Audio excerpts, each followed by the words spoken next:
Está grabando. ¿Ven mi pantalla? Poné como Te ve bien, Lorena. coanfitriones a Mario y a Rafael, si podés, por si te desconectabas o alguna cosa así. ¿Cómo? No, le digo a Rubén. Sí, y al otro link no me deja entrar, Gonzalo, porque no está iniciado, me dice. O sea, se ve que sos el host. Está. Yo lo que voy a hacer es voy a salir y voy a entrar yo, ahora que ya está iniciado, ¿está? Y yo después ya vengo. Dale. Lorena, creo que es mejor que compartas la pantalla entera, porque se te está mostrando las notas y las siguientes, en vez de eso. ¿Cómo hago para compartir entero? Creo que es al momento de seleccionar qué pantalla compartís. Creo que te vas a tener que salir y entrar de nuevo. ¿Del PowerPoint? No, cuando haces compartir sí, no. A ver, dame un segundo. Yo estoy acá en el PowerPoint. Y acá le doy presentación con diapositivas. Sí, pero el tema es que pero el tema es que seleccionaste en el Zoom. A ver, probá a hacer eso, ¿qué pasa? Me muestra esto. Sí. No sé acá si tengo que hacer algo más.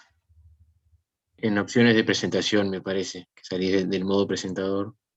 Ah, ahí tengo que salir de acá. No, ahí arriba Ahí donde arriba. dice opciones de presentación.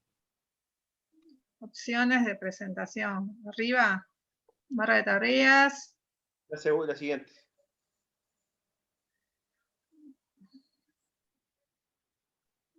A ver, ¿dónde está eso? Opciones de presentación. Está por encima, acá. Al lado barra de tareas. Al lado de opciones al lado derecho. Opciones de presentación. Claro, yo acá le pasa que veo barra de tareas, desactivar, presentar. Nosotros la vemos acá. Opciones de presentación. Al lado de mostrar barra de tareas. Claro, yo sé que estoy viendo algo distinto. No. La voy a dejar de... A la derecha de ese, Lorena. Ahí. Ah, acá, está. Cambiar la vista del moderador y la presentación, ¿esto? No sé qué explicar presentación. La primera, a ver. Ah, sí. ¿Ahora sí? Ahora sí. Sí, no sé por qué me estaba apareciendo así, la verdad. Pero bueno. Pero ahora sí. ¿Ahora ven pantalla entera? Pero para mí se corta la parte inferior. No sé para los otros. Un poco, pero tal vez es la primera. Yo creo que podés arrancar, Lorena, porque se ve bien y luego vamos viendo. Sí, está perfecto. Bueno, bárbaro, entonces. Bueno, de nuevo, buenas tardes a todos. Esta sería lo que es la defensa de la tesis de materia en energía. El título es Planificación de largo plazo y caracterización de sistemas eléctricos en América Latina en base a sus recursos. Bueno, podemos agregar naturales también. Bueno, esta es una breve descripción de lo que va a ser la presentación. Vamos primero a decir rápidamente cuál es el objetivo, hablar un poquitito de la importancia de la planificación, los sistemas sobre todo hidrotérmicos, hablar de lo que es la generación hidroeléctrica en Latinoamérica y Caribe, lo que ha sido los recientes años en cuanto a los costos de energía eólica, solar fotovoltaica y las perspectivas a futuro, y además cómo es el recurso tanto eólico y solar fotovoltaico en la región. Vamos a hacer una descripción de las que son las hipótesis generales y la elección de escenarios de estudio de lo que sería esta tesis, cómo vamos a modelar esos escenarios en SINCE, luego los resultados de las simulaciones y por último las conclusiones. Muy bien. Bueno, ¿cuál es el objetivo principal de este trabajo? Bueno, primero es determinar la combinación óptima de inversiones de sistemas de generación de potencia para diferentes niveles de lo que sería integración de capacidad hidroeléctrica instalada con su capacidad de almacenamiento asociada, o sea, con los embalses. teniendo en cuenta la variabilidad de los caudales, la variabilidad y factores de planta, la generación eólica y la solar fotovoltaica en diferentes regiones, los costos de los combustibles fósiles, los costos de instalación, los costos de operación, y mantenimiento de diferentes tecnologías y las curvas de demanda. Todo esto pensando en recursos similares a los que tiene América Latina. Muy bien. ¿Por qué es importante realizar planificación en los sistemas de potencia? Sobre todo en países como los de América Latina, en los cuales también hay una demanda creciente. Primero, para poder abastecer la demanda de energía con un nivel de confiabilidad requerido, también para alcanzar metas de política energética, cumplir con compromisos ambientales, como puede ser baja de emisiones, entre otras cosas. Lo que es la planificación de largo plazo, generalmente tiene horizontes de tiempo de entre 15 a 30 años. Algo muy común que sea de 20 años. ¿Y cuál es el resultado de lo que sería un estudio de planificación, sobre todo en el largo plazo? Es el conjunto de inversiones óptimas que cumplen con una cantidad de requisitos que son previamente impuestos. Estos estudios son muy complejos por diversos motivos, principalmente que los que son los activos de sistemas de potencia son realmente caros, tienen un tiempo de construcción que, por ejemplo, en las energías renovables puede ser 1 o 2 años, pero si nos vamos a tecnologías como hidroeléctricas de gran porte, centrales nucleares, pueden ir de 5 a 10 años, como si nada. Y requieren modelos específicos de oferta y demanda. Uno de los factores que se debe tener muy en cuenta, sobre todo cuando estamos hablando de sistemas hidrotérmicos, es en todos, pero los hidrotérmicos es donde más se ve, es qué riesgo estamos dispuestos a correr. Por ejemplo, en el sistema hidrotérmico, ¿cuál es el riesgo? Por ejemplo, ¿qué riesgo estamos dispuestos a correr ante una sequía extrema, por ejemplo? Se define entonces lo que son los costos de falla, que representan lo que es la pérdida que implica al país el racionamiento. Y son al final del día los que te definen el nivel de inversiones a realizar. Los costos de falla muy bajos puede implicar que uno desee correr más riesgos, por decirlo así. Costos de falla más altos es que, bueno, quiero correr menos riesgos, por decirlo de cierta manera. Otro punto que uno debe tener en cuenta en este momento es que, a diferencia de hace unos años atrás, la eólica y la solar fotovoltaica son alternativas muy competitivas. Pero cuando estamos en presencia de hidroeléctricas, sobre todo con capacidad de almacenamiento, parte de lo que es la variabilidad de muy corto y corto plazo de las energías renovables no convencionales pueden ser mitigadas con lo que son los embalses. Bueno, esto es importante a tenerlo en cuenta. Bueno, todo esto muy lindo, decimos, bueno, pero ¿ahora qué modelo elegimos? O sea, ¿cómo modelamos esto? ¿Qué hacemos acá? Se hizo un relevamiento, tomando también como base un estudio del BID, que también yo formé parte, que lo hicimos en 2018, en el cual hicimos un relevamiento de los modelos de planificación y particularmente planificación en sistemas de potencia conocidos en Latinoamérica. Acá estamos hablando de modelos de oferta y de modelos también, vamos a llamarle comerciales. No estamos hablando, por ejemplo, de modelos, por ejemplo, como Brasil y Colombia, que desarrollan modelos propios para consumo interno. No, acá estamos hablando de modelos que uno puede adquirir fácilmente. Después de analizar esos modelos, por varios motivos, se eligió trabajar con CINCE y con el módulo PIC de planificación de inversiones. Y se dispuso del clúster para hacer la Facultad de Ingeniería para poder hacer las simulaciones. Se eligió este modelo porque es un modelo estocástico que capta en forma adecuada la dinámica del sistema de potencia con alta generación, con alta integración de generación hidroeléctrica y energías renovables no convencionales. Bueno, acá después se verá que lo que se hizo fue modelar con lo que serían los CGHs, tanto los caudales, la generación eólica y la solar fotovoltaica. Ahora yendo a lo que es América Latina puntualmente, una de las cosas que uno primero puede ver es que varios de los países de América Latina tienen una participación hidroeléctrica de media a importante. Esto es datos de lo que es el panorama energético de América Latina, publicado por OLADE, en lo cual se pueden ver lo que fue la capacidad existente en 2017 y la producción de energía en 2017, que alcanzó el 45%. Esto puede variar según los años, porque bueno, la generación hidroeléctrica en América Latina es bastante variable, porque varios de los países están influenciados con lo que es el fenómeno climático del Niño y la Niña, que en situaciones extremas pueden provocar sequías o inundaciones. Ahora, justo para ilustrar este punto, me gustaría acá mostrarles, estos son de fuente de la NOAA, unas fotos de imagen, vamos a llamarle, de la NOAA, en la cual se ve el impacto que tiene el fenómeno del Niño, la Niña, a nivel mundial, y en particular en América Latina. A la izquierda podemos ver, por ejemplo, el Niño, entre los meses de diciembre y febrero, en el caso de Uruguay, no sé si pueden verlo, acá con el puntero, está marcado en verde, lo que significa que es húmedo. Hay una probabilidad más alta de que el año sea húmedo, pero en contrapartida, si uno mira el norte de Brasil, para el mismo periodo, lo que se ve que hay una probabilidad más alta de que sea seco.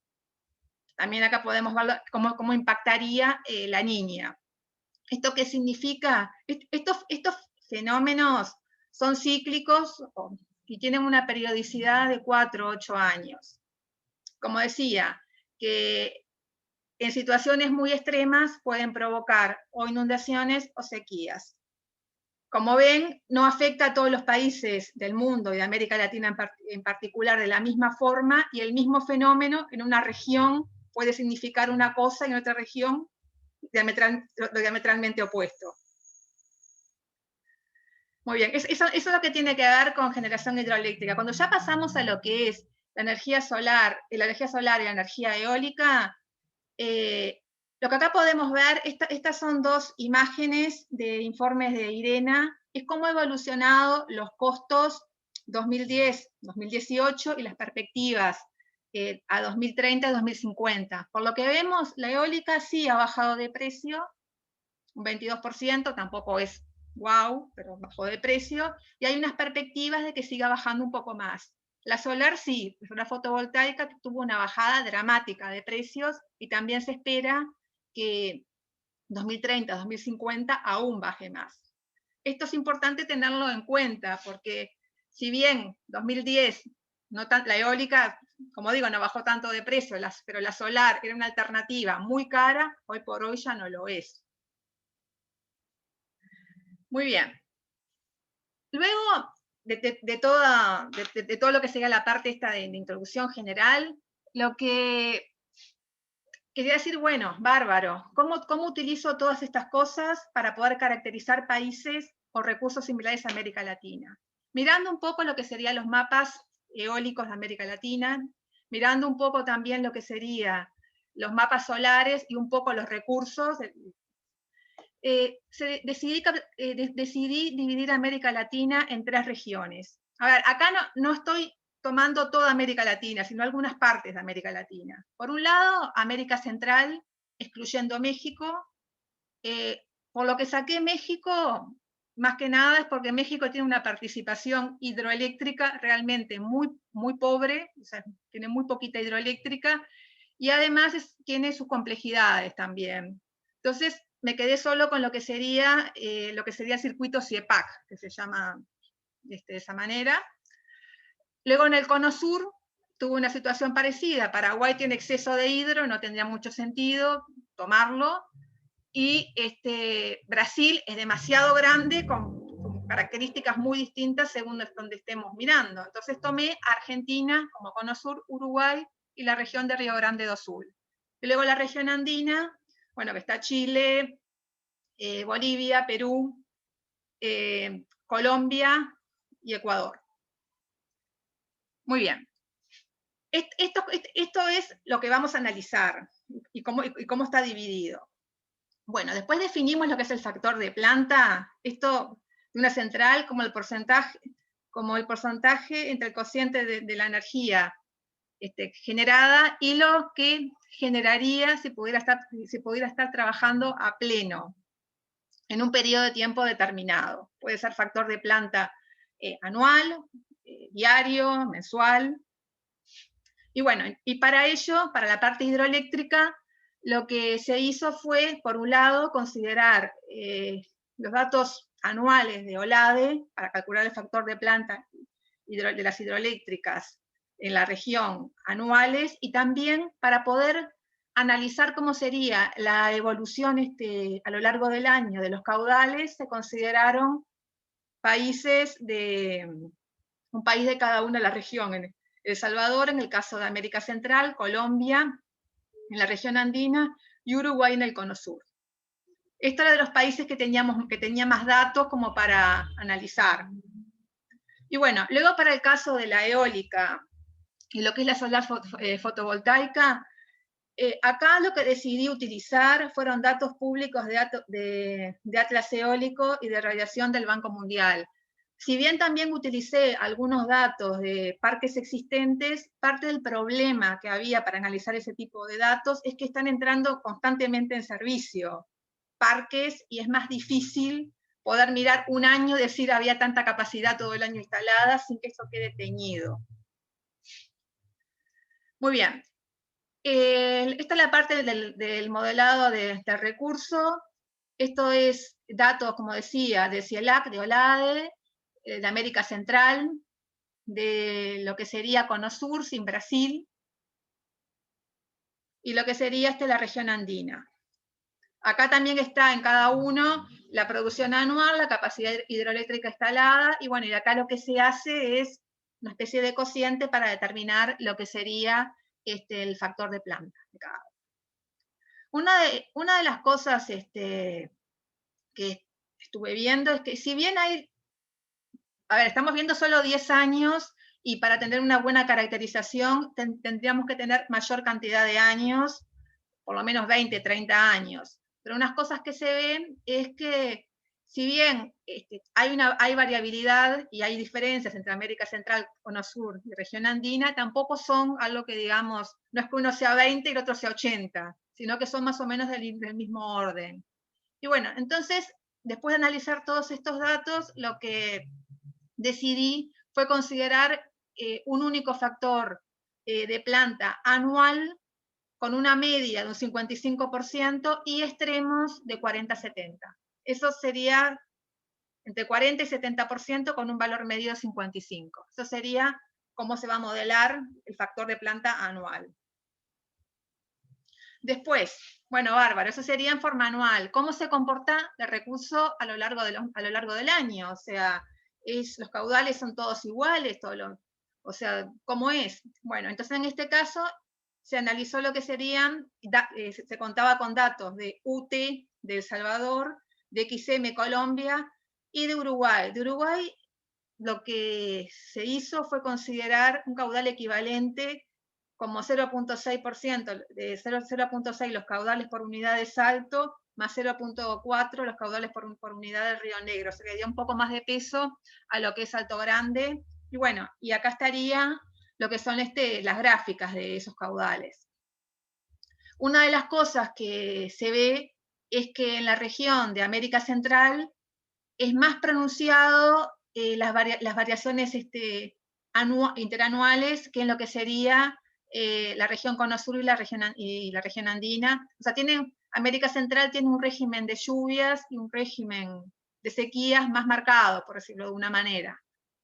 En función de todos estos datos, decidí también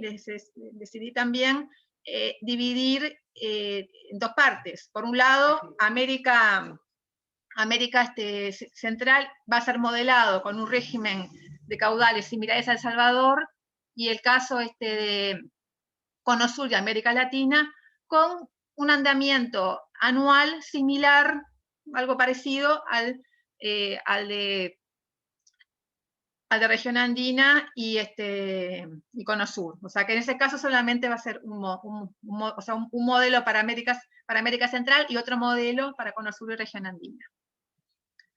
Muy bien, luego otra cosa que analicé era el comportamiento de la demanda por unidad, tanto en Uruguay, Colombia y El Salvador, y bueno, y lo que vi es que, bueno, que tanto en la zona de Colombia, tanto en Colombia como en Salvador, es más plana todo el año, hay poca variación interanual. En Uruguay hay más variación, pues está más influenciada por lo que serían las temperaturas, o sea, y cuando uno mira también lo que es el ciclo diario, hay dos picos en todos los casos, un pico diurno y un pico nocturno, y mínimos en la madrugada. En el caso de El Salvador, el pico diurno es mayor que el pico nocturno, ligeramente mayor. Muy bien, esto es en cuanto a lo que tiene que ver el modelado de la demanda. Luego acá entramos en lo que es el modelado de recurso eólico. Y acá la verdad que yo me llevé, se ve que yo estoy acostumbrada a mirar el recurso eólico de Uruguay y me llevé sorpresas de cómo es el patrón de viento en otras regiones. O sea, esto sería, la fuente es el Global Wind Atlas del Banco Mundial, que está realmente muy buena, la herramienta, que uno también puede ahí poner un lugar y te dice los factores de planta de un parque en determinado lado, el factor de planta anual, cómo se comporta, etcétera, etcétera. Yo acá los factores de planta que consideré para el Cono Sur, en función de un análisis de datos, fue un 42%. Esto es factor de planta anual total, o sea que cuando hago la simulación, la máquina no se rompe, siempre está dando, esto es lo que da por año, o sea, región andina 32,5 y América Central 37,5. Pero ¿qué fue tanto lo que me llamó la atención? Cuando miro el Cono Sur, me puse a analizar el viento en Buenos Aires, bueno, lo que sería la provincia de Río Negro, Río Grande do Sur, Uruguay, el promedio. Bueno, acá no hay grandes diferencias en esta zona en cuanto a recursos, o sea, es bastante parejo todo el año, y bueno, tiene ciertos máximos en lo que sería entre junio, septiembre, octubre, y un poco menor en lo que serían los primeros meses del año. También cuando uno mira la evolución horaria, se encuentra con que tiene máximos nocturnos y los mínimos diarios estarían en las horas de mayor irradiación.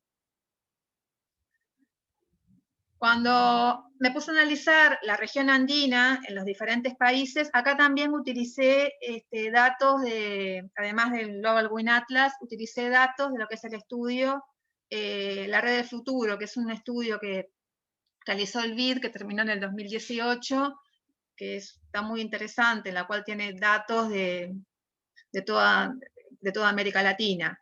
Y acá utilicé puntualmente los datos de recurso eólico causados. También acá, al analizarlo, uno ve que tiene un patrón que varía más o menos entre 0,8 o 1,2. Lo que sí me llamó más la atención en esta región es que los mínimos es lo que sería la parte de máximos y mínimos. Si bien en los diarios, si bien en el caso de Uruguay hay esa caída en lo que serían las horas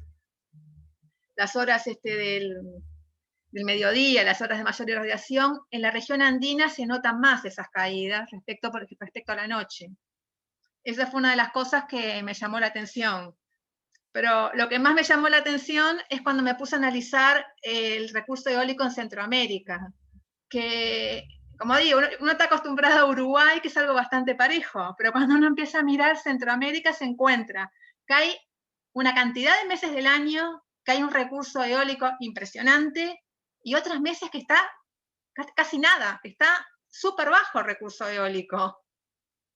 Y eso la verdad fue algo que me sorprendió. Luego lo corroboré también con datos de producción de parques, puntualmente uno en Nicaragua que hay, o sea, y dio prácticamente un calco de lo que es lo que el mapa eólico la herramienta el mapa del Banco Mundial muestra.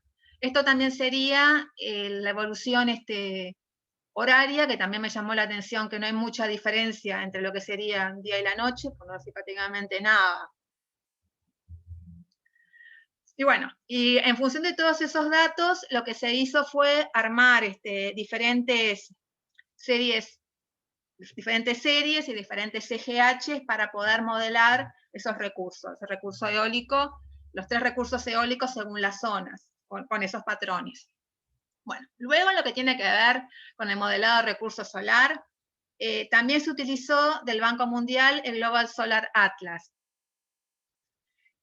También es una herramienta que está muy buena, que uno, con esta herramienta, elige un lugar y ya te dice lo que sería la producción, factor de planta, evolución en un punto. Yo acá elegí un parque solar fotovoltaico sin seguimiento, o sea, solamente orientados con la mejor orientación, por decirlo así, pero sin seguimiento. En este caso, se consideran factores de planta anuales por región en el cono sur de 20%, recordemos, es Uruguay, Argentina y lo que sería Río Grande do Sul, si bien la parte de Argentina, en lo que sería el norte argentino, por ejemplo, la región de Salta, etcétera, tiene muy buen recurso, es más difícil traerlo a los centros más grandes de consumo, que sería la parte de Buenos Aires, Gran Buenos Aires y, bueno, toda esta parte costera. Y después, por ejemplo, en la región andina claramente tiene 2 zonas, o sea, por un lado lo que sería la región aledaña al desierto de Atacama, y por otro lado el resto, que sería, por ejemplo, Ecuador y Colombia, donde ni remotamente tienen el mismo recurso solar que tiene la otra región. Por eso acá dividimos en 2 partes. Y por otro lado, América Central, que es un punto intermedio, que tiene mejor recurso que lo que sería esta parte de Cono Sur, pero no tan buen recurso como sería el desierto de Atacama. Entonces acá consideramos un factor de planta de 21.5%, que acá podría ser un poquito mayor también. Bueno, acá lo mismo, acá se analizó con esta herramienta cómo sería la evolución mensual, tanto en Cono Sur, acá se tomó Uruguay, Río Grande do Sul, que es prácticamente lo mismo, la evolución mensual, y se tomó también Córdoba. En la región andina también se consideró Perú y Chile, y luego se consideraron Colombia y Ecuador, pues claramente es bien distinta la situación. Y después acá sería Centroamérica, que se consideraron la instalación de un parque fotovoltaico en cada uno de los países. Con esto, bueno, también lo mismo, luego se armó con esta serie de datos, se armaron luego las CGH para modelar estas diferentes situaciones. Bueno, luego lo otro, que sería la parte de los precios de los combustibles. Acá esto sería el precio Henry Hub y lo que sería el WTI, bueno, y las proyecciones. Acá distinguimos en América Latina claramente 3 niveles de precios. Primero los precios bajos que están asociados a los países con yacimientos de gas natural, llámese Perú, llámese Bolivia, en los cuales se autoabastecen y no necesitan comprar a nadie. Luego los países con precios medios, que son aquellos que tienen que importar gas natural, ya sea por gasoducto o tienen una planta regasificadora. Y por otro lado, están los países con precios altos, que son los que utilizan derivados de petróleo. Para eso, bueno, lo mismo, se consideraron en este caso, para poner precio, las proyecciones de la EIEA, y se utilizó también una CGH para ponerle ruido. Muy bien, en función de todos estos datos, que es gran parte de la tesis fue también recolectar datos, se armaron lo que serían los escenarios. Para eso se consideran primero 3 niveles de integración de capacidad hidroeléctrica instalada. 1, 20%, la más baja, 20% de pico de la demanda de capacidad instalada. 2, la media, 40% de pico de la demanda. Y 3, 60% de pico de la demanda. Y luego, en cuanto es la capacidad de almacenamiento en embalse, por un lado se considera una central de pasada con solo horas de almacenamiento, una semana de almacenamiento, 12 semanas, 3 meses, 52 semanas, 1 año. Luego, las centrales candidatas a considerar para la expansión. A ver, yo acá lo único que estoy modelando como que existe en el sistema es la central hidroeléctrica. Luego no estoy modelando más nada. Quiero ya lo que sería el óptimo dado esa hidroeléctrica. O sea, y la hidroeléctrica ya está dada. No es candidata ni nada, está dada y no se va a instalar más. O sea, estamos pensando en un sistema que tiene esa hidroeléctrica y tiene que cubrirlo con estas centrales candidatas, que pueden ser o ciclos combinados, o centrales térmicas de punta, parques eólicos, parques solares fotovoltaicos. Y los precios de los combustibles, en la región Cono Sur se va a hacer una simulación con precios medios y con precios altos, precios en la región andina con precios bajos y medios, en Centroamérica con precios medios y altos. Esto es para más o menos llevar la realidad de, de los recursos fósiles que tiene cada uno de los países. ¿Cómo se modela luego todo esto que hemos visto en CINCE? ¿Cómo se decidió modelar esto en CINCE? Primero se decidió modelar con un nodo único. Luego se decidió trabajar con un paso de tiempo diario con 4 bandas horarias. 1 hora para la punta, 4 horas, 13 horas y 6 horas para las horas de menor demanda. Luego se decidió también trabajar con una demanda fija de 10.000 gigawatt-hora. Esto es totalmente escalable. Si la demanda es 20.000 de un país, 25.000, esto se puede escalar perfectamente, pero por lo pronto se decidió trabajar con esto. Esto hace que, según la región que estemos considerando, el pico de demanda va a oscilar entre 1.800 mega y 1.900 mega, con esta demanda de 10.000 gigawatt-hora. Bueno, como comentaba, los caudales, el recurso eólico, solar y los precios de combustible se modelaron con una CGH. Y se utilizó una tasa de actualización del 10%. Bueno, luego tanto en la optimización y la simulación, acá utilicé el clúster para hacer de Facultad de Ingeniería para hacer las simulaciones, se utilizaron 100 crónicas sintéticas. Para los casos en los cuales la central hidroeléctrica tiene un embalse de horas y 1 semana, se consideraron 7 años de optimización y simulación. Para los casos en que tiene 3 meses de embalse o 1 año, se consideraron 8 años de optimización y 7 de simulación para independizarnos de lo que serían las condiciones de borde del fin de simulación. Luego se consideran unos costos de falla para el 5% de la demanda de $500 por megawatt y para el restante 95% de $2.000 por megawatt hora. Acá algo importante, esto es un estudio más que nada energético. No se consideran requisitos de potencia firme ni de flexibilidad del sistema. No se hizo ningún tipo de estudio de ese tipo. Si bien también se contabiliza la reducción de emisiones respecto a un escenario solo térmico, no se adiciona ningún beneficio asociado a las emisiones. ¿Cómo se modelan las centrales candidatas? Bueno, el parque eólico se considera una CGH de generación unitaria, una potencia cada parque de 50 mega, una vida útil de 20 años y un costo equivalente de $1.400 por kilowatt. Acá también se utilizaron datos, además de IRENA, de Lazard. Se considera un costo de inversión de $1.150 por kilowatt y unos costos anual de OIM de 2.5 a 3% de la inversión. Esto se consideró, pero se modeló al final como un único costo, por razones de simplicidad en el modelado. El parque solar fotovoltaico, lo mismo, se utilizó una CGH, una potencia de 50 mega cada candidata, vida útil de 20 años, un costo equivalente de $80 por kilowatt instalado, costo de inversión 640 y costo de OIM de 1% de la inversión.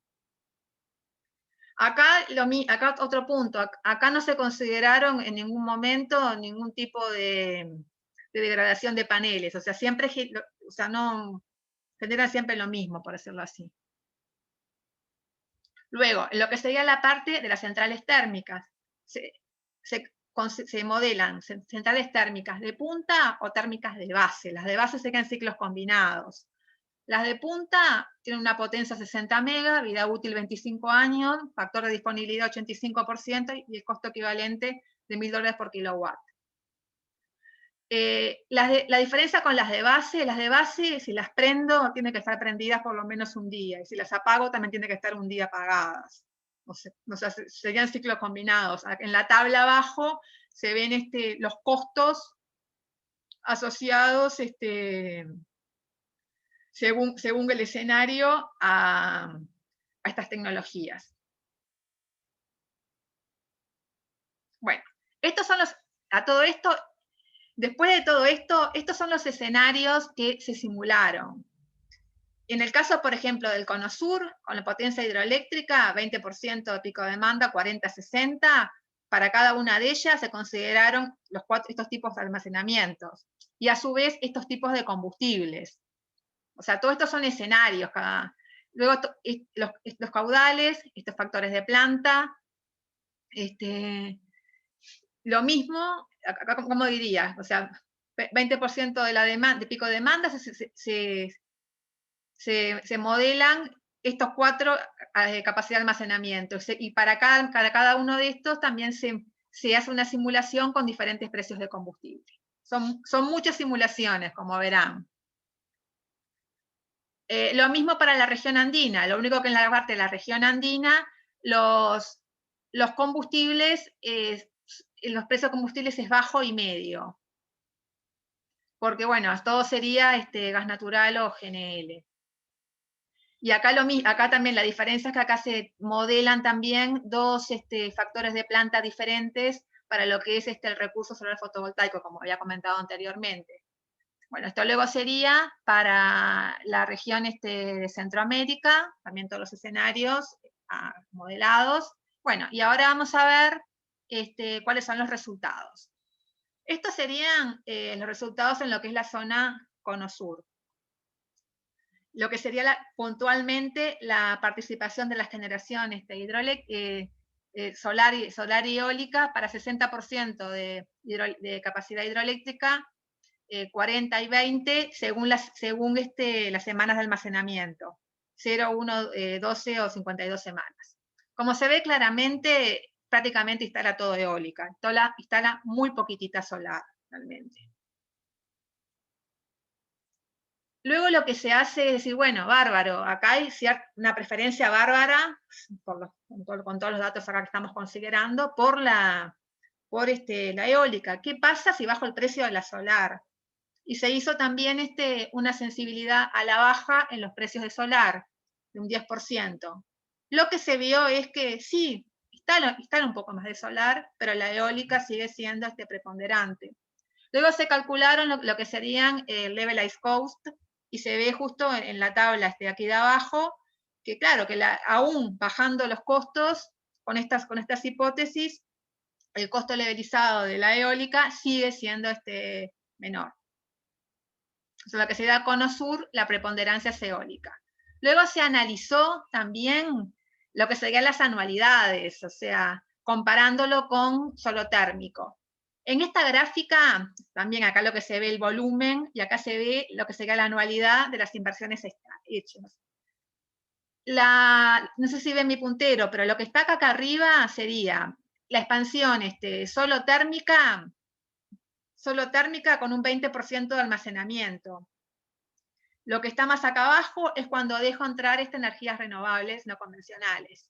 Lo que se ve claramente, esto es para precios medios, pero es similar para precios altos de combustible. Lo que se ve claramente que al dejar de integrar energía renovable no convencional, claramente bajan los costos de las anualidades. O sea, lo que es en la parte de Cono Sur con precios medios de combustibles fósiles es las energías renovables no convencionales, y en particular, más que nada la eólica, son muy competitivas y bajan los costos de abastecimiento. ¿Cuánto miramos también? Esta se ve también, acá también se ve que la evolución sería cuanto más capacidad de almacenamiento, la anualidad es menor. Pero se ve, que acá también se ve más claro en esta gráfica, que no hay gran diferencia cuando paso los costos de 12 semanas a 52 semanas. O sea que los costos, si yo tengo las anualidades, lo que sea costo, yo tengo un embalse de 52 semanas, de un año, o un embalse de 3 meses, los costos son muy similares. No así cuando paso de horas, 0 semanas a una semana, sí tengo una baja grande en las anualidades, en los costos, y cuando paso de una semana a 2 meses. Pero entre 12 semanas y un año, los costos son casi los mismos. Eso fue algo que al principio me sorprendió.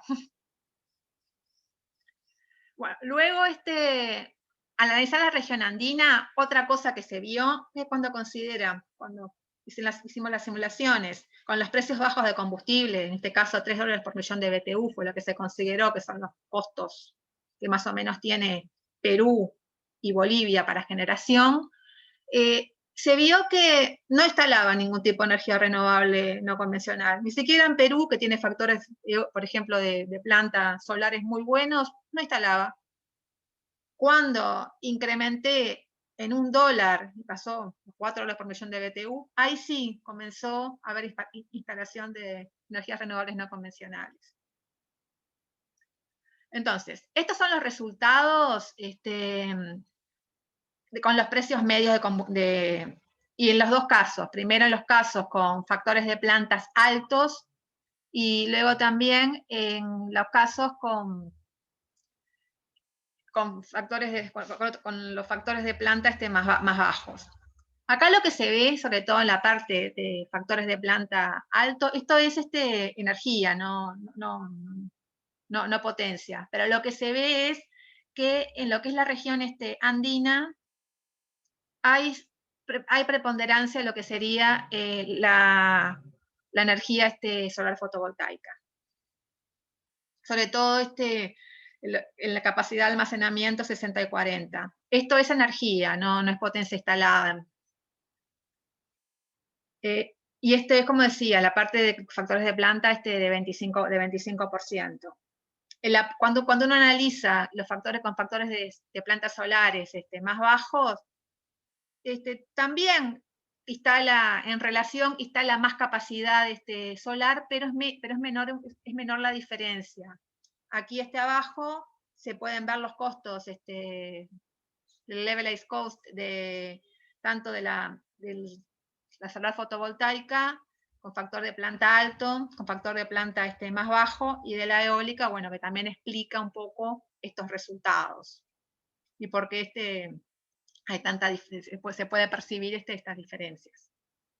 Lo mismo, acá se analizó lo mismo, pero para el caso solo de precios medios, como ya dijimos, para precios bajos directamente no instala RNC. Y se ve un comportamiento muy similar a lo que se veía en las gráficas del Cono Sur. Hay una baja de precios, un poquito menor en relación con lo que es Cono Sur, cuando se permite la entrada de energías renovables no convencionales, y también se ve la misma situación, que no hay gran diferencia en cuanto a lo que son las anualidades cuando se pasa de 3 meses a un año. Las diferencias están cuando se pasa de horas a una semana o de una semana a 3 meses. Bueno, luego acá también, se analizó también, nos quedaba por analizar, Centroamérica. También, estos son los resultados para precios medios, que también se hizo todo esto para precios altos. Acá en Centroamérica se ve algo más parejo en cuanto a la capacidad instalada. En cuanto a energía, hay un poco más de energía eólica. En capacidad está muy parejo lo que instala de cada una de las tecnologías. Y también acá lo que se ve, que con las hipótesis consideradas, el levelized cost es más o menos lo mismo. O sea, acá es el lugar que fue más parejo. O sea, también como comentario puedo también decir que en muchas simulaciones se veía, cuando uno analizaba los resultados después que optimizó varios días, hay una cantidad de soluciones que se iteraron varias veces, se veía que había un conjunto de soluciones que los resultados eran todos muy, pero muy parecidos entre sí, con diferencias muy, muy poquititas, como que hay un gran conjunto de soluciones que son muy similares. Y eso se daba, sobre todo acá, en lo que es la parte de Centroamérica. Se ve acá la misma situación también que se vio en Cono Sur, en región andina, y también se ve lo mismo, que hay pocas diferencias cuando uno pasa de 3 meses a 1 año en cuanto a lo que son las anualidades. Bueno, bueno, son los resultados generales comprimidos. ¿Qué es esta gráfica? Por un lado, acá tenemos los resultados de Cono Sur, región andina, Centroamérica, para precios medios de combustible y para precios altos. Obviamente, para la parte de precios altos solamente no tengo Cono Sur y Centroamérica. Lo primero que se ve es que cuando subo el precio del combustible, acá precio medio, acá precio alto, acá Cono Sur, Centroamérica, es que automáticamente me sube la expansión de energía renovable no convencional. Bueno, eso también en parte se podía esperar. Mayores precios de combustibles, más atractivo la inversión en energías renovables no convencionales. También se ve que a menor participación hidroeléctrica, entre comillas, tengo más espacio, también me aumenta mi participación de energía renovable no convencional. Y bueno, y acá también se vería la participación para 40% con el mismo fenómeno y 20% con el mismo fenómeno. También lo había comentado, en la parte de precios bajos no hubo integración de energía renovable no convencional en la región andina.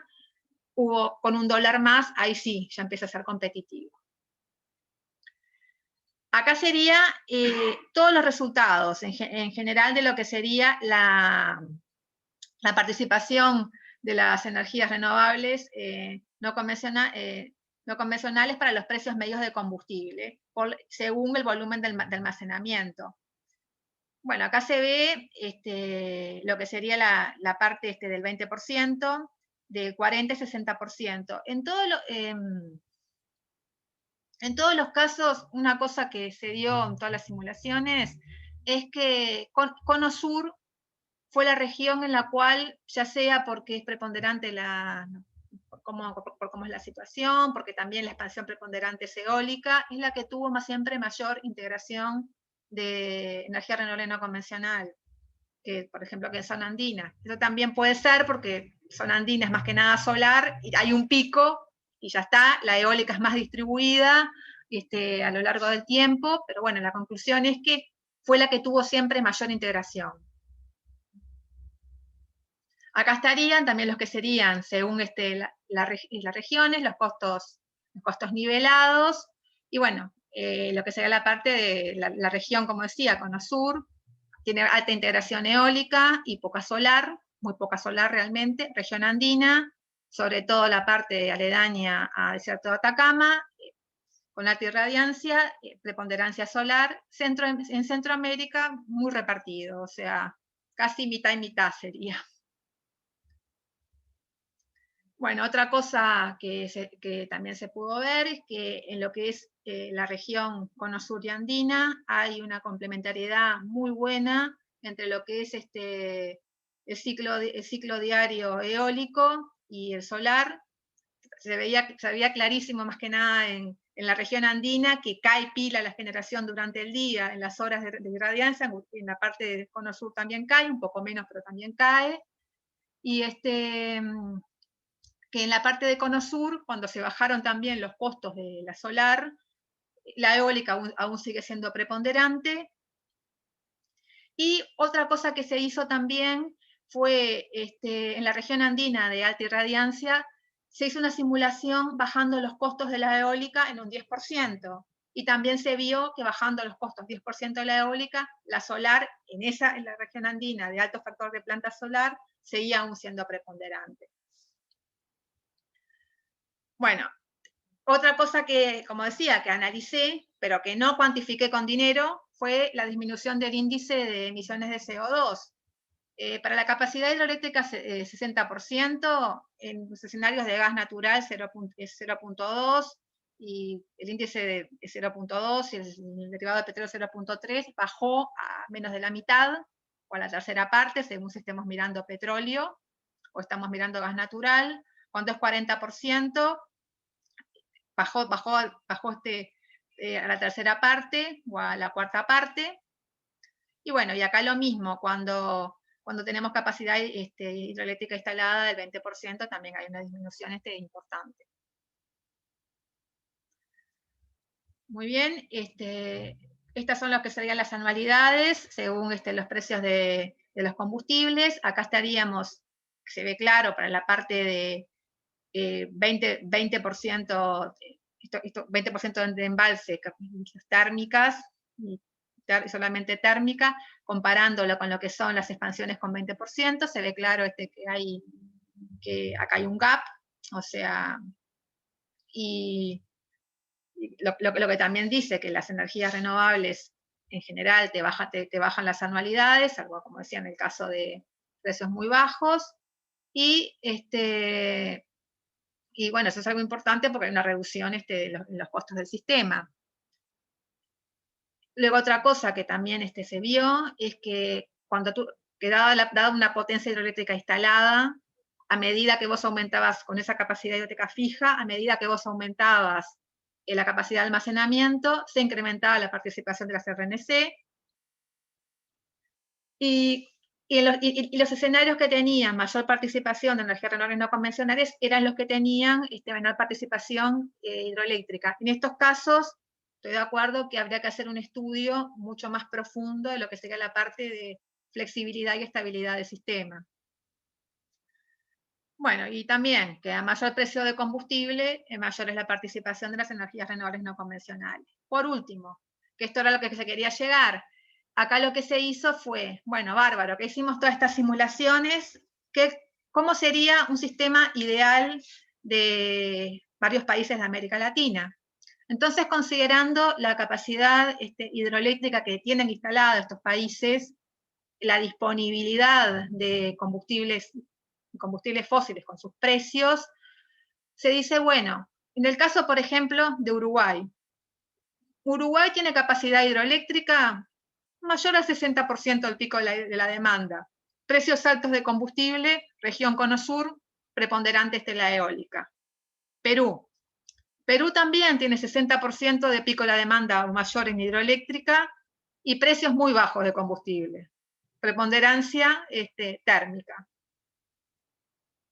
Chile tiene precios medios de combustibles, una capacidad hidroeléctrica que quedó acá, los colores no queda fácil de verlo, acá de 20%, y bueno, y factores solares muy buenos, preponderancia solar. Esto te da, por ejemplo, en forma rápida, ver cómo sería en forma ideal las expansiones de países de América Latina. No está todo, pero bueno, de los que fueron acá analizados. Bueno, y esto es lo último. Creo que quede bien en tiempo, justito. Muchas gracias, Lorena. Realmente te felicito por lograr en este tiempo tan corto presentar tanta cantidad de conceptos y resultados. Así que realmente eso fue un gran logro para lo que es este tema. Damos entonces ahora espacio a las preguntas del tribunal.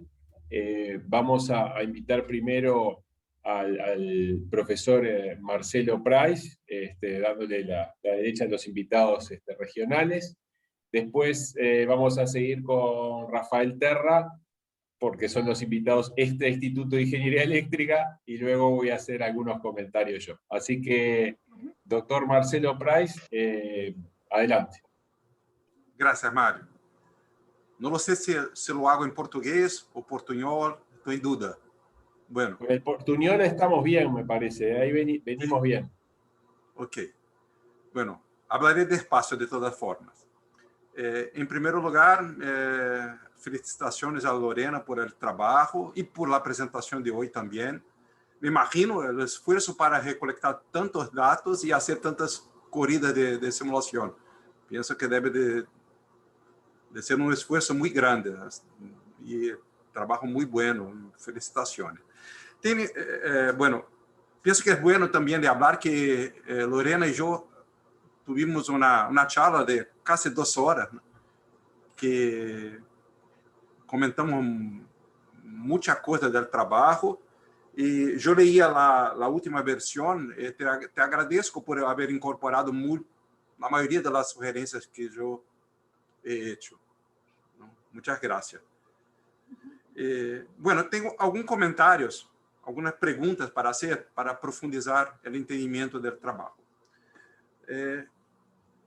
Empezando con la página 35. La transparencia, la página... No. Siempre... La tesis. Sí. Y además de todo, muchas gracias por haber invitado por formar parte del tribunal también. Un honor. La página 35, la figura 9, caudales medios por unidad. ¿Lo ve? Rubén pregunta, ¿busco la tesis y la abro o qué hago? Pero para mí no necesita, solamente que me conteste está bien, no necesito ver en la pantalla dame un segundito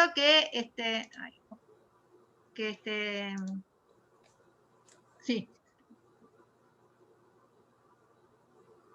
¿Cuál sería la pregunta? Así, lo que veo que es comportamiento de los caudales son más o menos los mismos en las 3 regiones que analizaste, ¿no? Sí. El pico del caudal está entre los meses 6 y 11, 10 más o menos, ¿no? Que, por ejemplo, es muy distinto cuando uno mira el caudal de Brasil como un todo, ¿no?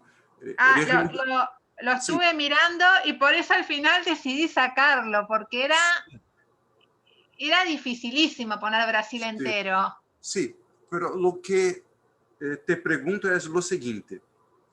Por ejemplo, cuando uno mira, hay una diversidad muy grande, por ejemplo, el nordeste de Brasil, cuando compara caudal con generación eólica. Son complementarios. Y acá, cuando yo miré la figura de la página 35 y la página 43, que son mensuales Cono Sur, por ejemplo, de generación eólica, no hay una complementariedad natural entre las fuentes. ¿Me comprendes?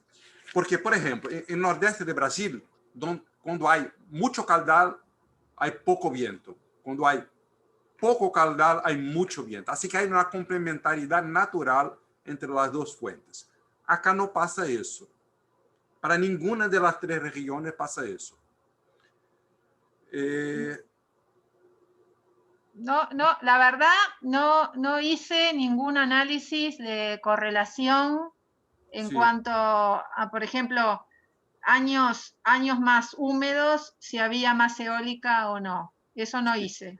Sí, pero aún mirando el promedio, la pregunta es la siguiente. ¿Piensas que esto podría cambiar los resultados? No mucho. O sea, capaz que si uno va a algo, a un caso en el cual hay muy poca embalse, capaz que sí, podrá cambiar un poco. Pero pienso realmente que no. A mí, de hecho, una de las cosas que me sorprendió fue que no vi grandes cambios en regiones, por ejemplo, salvo, por ejemplo, sí, la parte de recursos, pero en cuanto a la cantidad de integración cuando simulaba diferentes tipos de escenarios. Sí, en cuanto que te diera más eólica, menos solar, pero no en la cantidad. O sea... Sí, mi comentario es lo siguiente. poderia ser aún maior a participação das renováveis. Se houver uma complementaridade entre as duas, poderia ser aún maior. Sí. En los casos en los cuales hay poca capacidad de embalse, ahí pienso que sí, que podría haber un... No Cuando hablo, hay mucho embalse, pienso que se perdería un poco.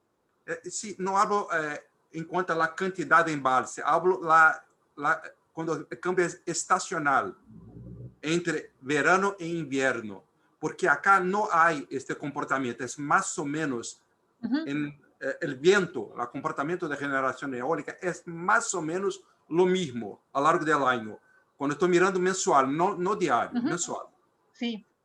Y podría ser aún mayor si hubiera una complementariedad entre verano e invierno y generación hidráulica, porque los embalses son como baterías naturales. Sí. Así que esto para este resultado es un comentario. Me parece que es conservador incluso. Podría ser aún mayor la penetración de las renovables cuando hay una diversidad de comportamiento entre verano e invierno y generación eólica. ¿Me comprendes? Sí, tú sabías que esa situación es justo la que se ve en Centroamérica. En Centroamérica sí se ve esa situación, que los meses lluviosos son meses de poco viento y los meses secos son meses de más viento. Sí, como nordeste de Brasil, igual. Sí, o sea, acá el viento, acá en el cono sur no. A mí, de hecho, tú me habías comentado el nordeste de Brasil, a mí fue justo lo que me sorprendió. Yo después miré lo del nordeste de Brasil, que tiene un comportamiento re parecido a Centroamérica, y a mí eso me chocó ver que hay algo tanta diferencia en el año, o sea, Sí, uno acostumbrado a diferencias suaves. Sí. Si se me permite hacer un comentario como único persona que viene de la beta del clima en este ámbito, que yo creo que da luz a esta discusión bien interesante. Lorena había enfatizado la sorpresa de que hubiera un medio año de poco viento en Centroamérica, que es lo mismo que está diciendo el profesor con la complementariedad. Bueno, eso es típico de los trópicos. Sí. Cuando llega el cinturón de bajas de la zona de convergencia intertropical, llueve y no hay viento. Sí. Cuando ese se traslada al sur con el cambio de las estaciones, deja de llover, hay estación seca y soplan los alisios. Sí. Y pasa lo mismo en el nordeste que en Centroamérica. Ese clima no existe en extratrópicos ni en subtrópicos, digamos, ¿no? Esa lógica, así como no hay estación seca, tampoco hay estación seca del viento, digamos. Sí. Y eso va con el posicionamiento de la zona de convergencia tropical. Yo creo que explica un poco toda la discusión que se está generando. Sí. Pienso que es importante destacar que la penetración de renovables puede ser aún mayor cuando hay esta complementariedad y diferencia entre período seco y período húmedo. Puede ser aún mayor. Adelante. Aquí. Te pido, Lorena, que me comentes un poco más sobre... Déjame mover adelante. Já hablamos sobre isso na charla, pero aún te pido que me comentes um pouco mais a figura 37 da página 72. Assim, aún me queda alguma informação para ter a conclusão, assim, sí. Que me parece estranha esto, que quando te moves de 3 meses para um ano, que não há cambio. Mira, eso a mí también fue de las cosas que sí. También me costó. O sea, lo que terminamos viendo fue que ya con 3 meses, esos 3 meses de embalse, es lo que te da para filtrar la variabilidad toda de las energías renovables no convencionales. O sea el cambio hay, pero es muy poquitito.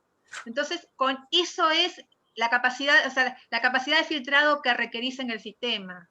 O sea, agregar más filtrado no te aporta demasiado en cuanto a que puedas integrar más energía renovable no convencional. Lo que al final te da es casi la misma integración de renovable no convencional. Básicamente un calco, no te instala más. O sea, sigue precisando la misma cantidad de térmico, pero agregar más energía no convencional no te da más, por decirlo así. Entonces, al final, la diferencia que te da no es la expansión es casi un calco, sino que, bueno, lo que te da es que tenés un poco más de embalse, y bueno, esa agua también la utilizás, sobre todo en el último año. O sea, es eso lo que al final te da. Sí, una sugerencia para el texto. Yo pienso que podrías haber explorado más este resultado y hacer un párrafo, al mínimo, de comentario calitativo a partir de este resultado. Porque pienso que, así, cuando uno mira la primera vez, tiene alguna dificultad de comprenderlo. Pienso que en el texto podría explorar más este resultado. Porque no está muy claro para que, solamente la gráfica no es muy claro para comprenderlo. Voy a anotar eso.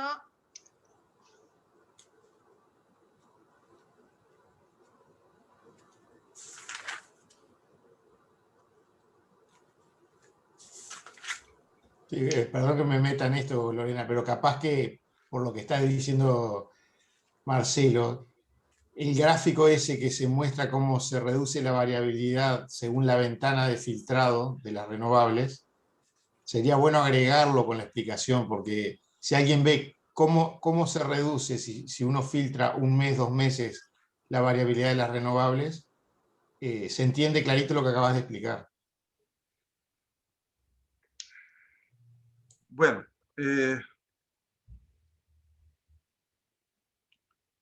adelante. Con este gráfico, la página 93, la figura 46. Dame un segundo. Esto me quedé en duda. Pienso que la información es muy rica, también podría haber más texto caritativo a partir de la conclusión de este gráfico. Por ejemplo, ¿lo tiene? Sí, lo tengo. Sí, es el de las regiones. Sí. Mira, recién hablaste sobre eso. Cuando caminas de la izquierda para la derecha, disminuyendo la participación hidro, ¿verdad? De los 60 para 40 y 20, crece la participación de las renovables, ¿verdad? Sí, me gustaría que me explicara mejor esto o profundizar la explicación, porque mira, cuando uno disminuye la participación hidro, las eólicas y solares no pueden ofrecer muchos de los servicios que se necesitan en los sistemas y que los embalses lo pueden hacer. Así que pienso, cuando camina para disminuir la participación hidráulica, yo me imaginaba, al menos para precios medianos, que las térmicas iban a crecer junto con las renovables.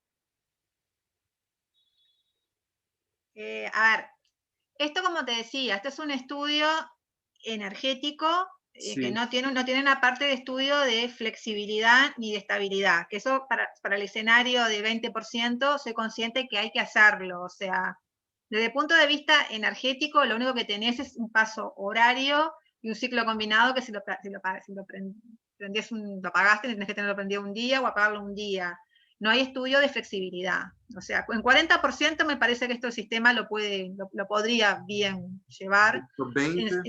En 20 habría que hacer ese tipo de estudio. En 60 esto lo puede llevar. Sí, tranquilo. Así, una sugerencia, hacer un eso soy consciente que de hecho está escrito que para sobre todo el caso de 20 habría que hacer un estudio de flexibilidad y hacer un estudio de estabilidad también.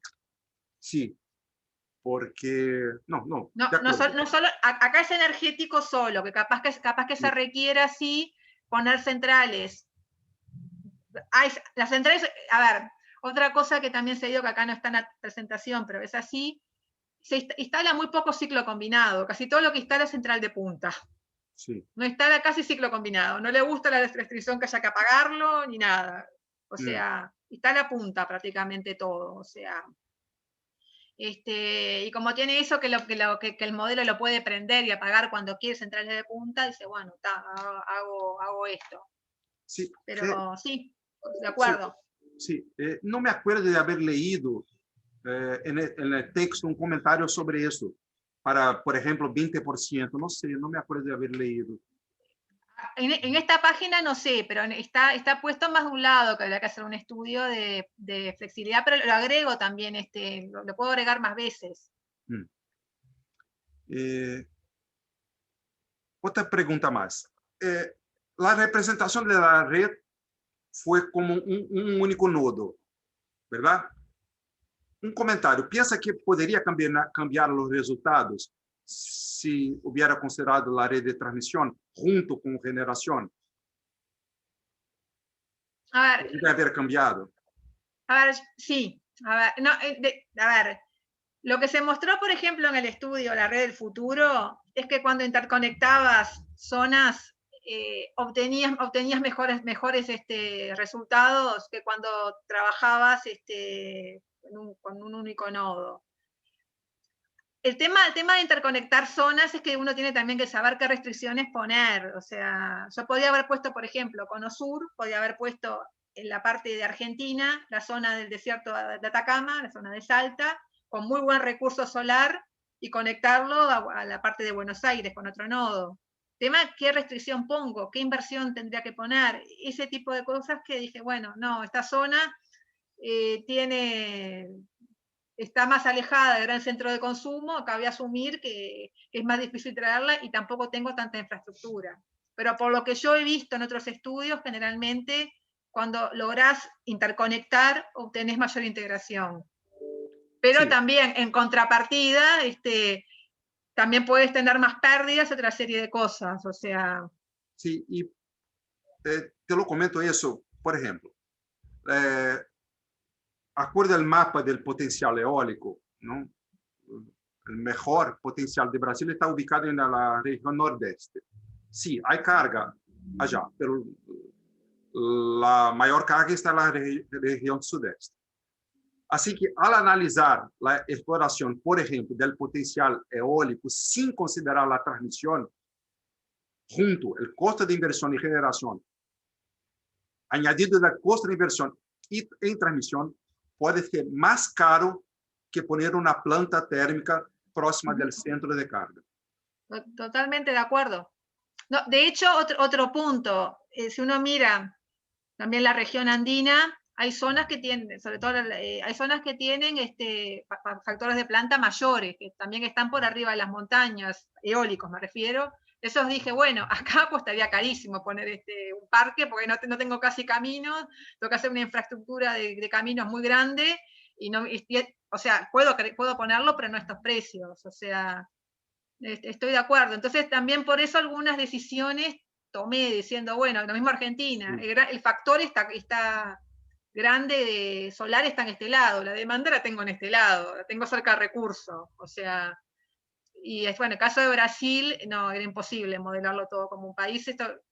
Brasil es un estudio de por sí solo, aparte, totalmente aparte. No, o sea. mi comentario está así, más que todo como una reflexión sobre consideración del costo de inversión de generación y transmisión puede afectar la decisión de inversión y generación.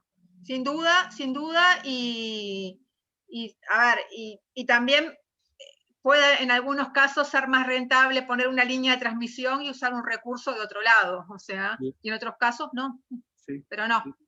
O sea, era bastante complejo analizar los sistemas de transmisión. La realidad es esa, no es que sin C no lo pueda hacer, uno puede poner vínculos, pero era realmente mucho más complejo hacerlo. Sí. Bueno, Lorena, esas eran las principales cuestiones, preguntas y sugerencias. Muchas gracias. No, a ti. Bueno, y de nuevo muchas gracias por la reunión del otro día. O sea, igual ahora voy a seguir recogiendo todos los comentarios. Sí. Felicitaciones. Muy rico trabajo. Yo sé que una sugerencia que alguien puede seguir haciendo la representación de la transmisión también. Yo creo que acá lo que falta, pero que es otro estudio en sí solo, es ver un poquitito más la parte de, ya sea de flexibilidad, Sí, un poquito más la parte de estabilidad del 20%, y más que nada esa parte, pero todo eso es un estudio en sí solo que requiere otro tipo de modelado, y es claro, que está buenísimo, a mí me encanta, pero no, es Sí. como otra tesis de maestría. Sí, verdad.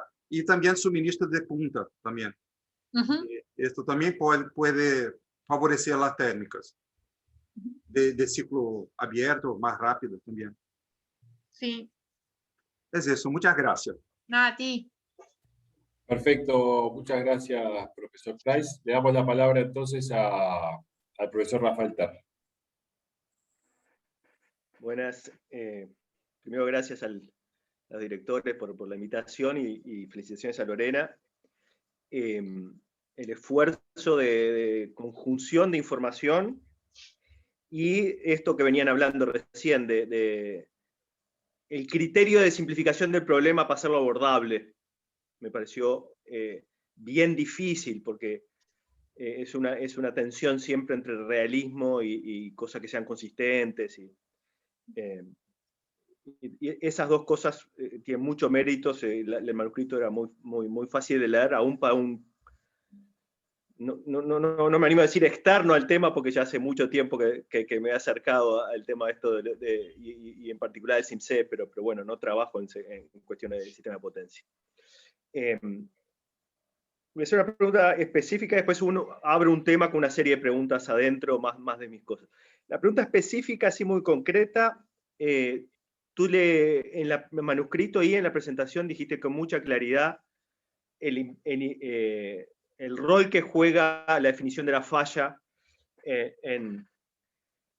Primero, por lo menos el manuscrito que yo tengo dice 2 niveles de falla, uno del 5 y otro del 95. No sé si hay un error de tipeo ahí, debería ser del 90 y 95, o estoy interpretando mal, con costos de 500 y 2000.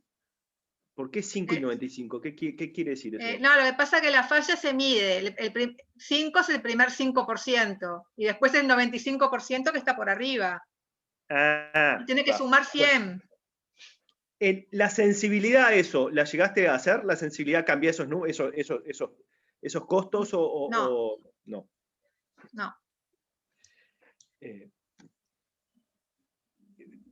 El tema más grande que quiero abrir es sobre, porque la descripción de cómo introduciste y qué impacto tiene la variabilidad diurna de los recursos y la estacional, me quedó muy clara, y es muy claro los resultados que de eso se reflejan, y en particular la discusión que se dio recién con el viento y la lluvia, etc. Pero la interanual me quedó menos clara cómo está incorporada y cómo inciden los resultados. Entonces tengo preguntas sobre eso. En particular, la figura 50 y 52 del anexo, que describen la monótona del factor de planta de la hidraulicidad. ¿Cómo fue construida esas gráficas y cómo fueron incorporadas al modelo? ¿Me podés clarificar eso?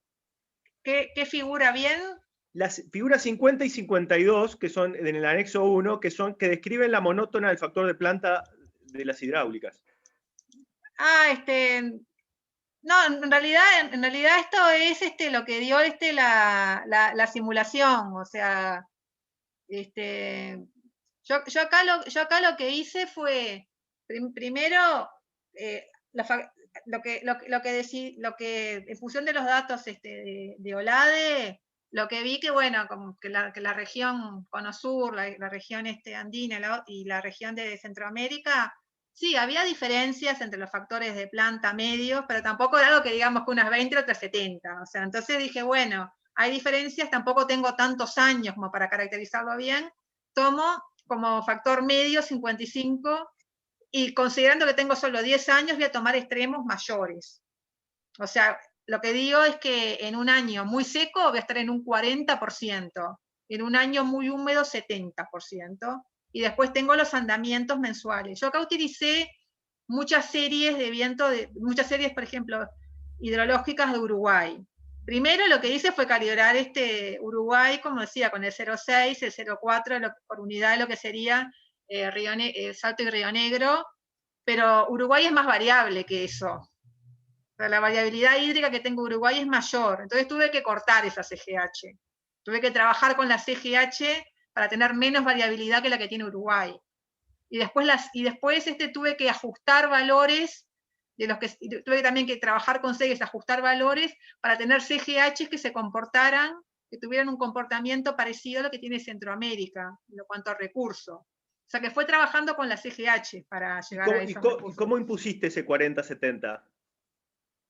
El 40%. En realidad lo que hice fue mirar los datos públicos de OLADE de 10 años del CIELAC, y me daba menos variabilidad, me daba, por ejemplo... Pero ¿cómo lo pusiste en el modelo eso? No como... en el modelo, primero fue ensayo y error también. Primero puse Uruguay, lo que yo quería de Uruguay, el caudal equivalente. Y Uruguay lo conozco, lo simulé y vi cómo te daba la variabilidad respecto a lo que sería la generación, simulando. Y vi que tal lo que me daba. Y después fui mejorando con los deformadores del CGH para obtener lo que quería. O sea, fue un trabajo medio artesanal hecho. Y el hecho que las simulaciones tienen, y las optimizaciones tienen 7 u 8 años, a mí me deja el retrogusto de que no capturás la variabilidad interanual. Eso como, yo entiendo que hay un compromiso de costos también de computacionales, pero ¿tú estás conforme con cómo capturás esa variabilidad con corridas tan cortas? Con corridas de 7 años, en realidad estoy simulando de asincrónicas, o sea, estoy simulando sincrónicas, sintéticas, y una cantidad de simulaciones en clúster. O sea, en realidad lo que terminás mirando, lo que te termina dando el PIG es una serie una serie de expansiones que la simularon una cantidad de veces, o sea, son miles de simulaciones que está haciendo. Y lo que te da eso es un plan de expansión, pero de miles de simulaciones que hizo, capaz de 200.000 simulaciones, alguna que iteró muchas veces, capaz que 300, 400 veces. Una verificación a posteriori es comparar esa salida de la monótona de factor de planta que te pregunté al inicio, sí, con las reales. Yo, buscando una interpretación a la pregunta que ya salió del profesor Marcelo, de por qué no agrega nada el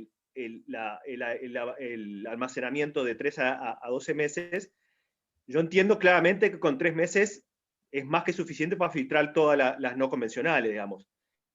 Pero entre la estacionalidad del clima y la interanualidad, aparecen otras necesidades que te pueden ayudar a bajar los costos si uno tiene capacidad de almacenamiento a 6 meses, a 9 meses.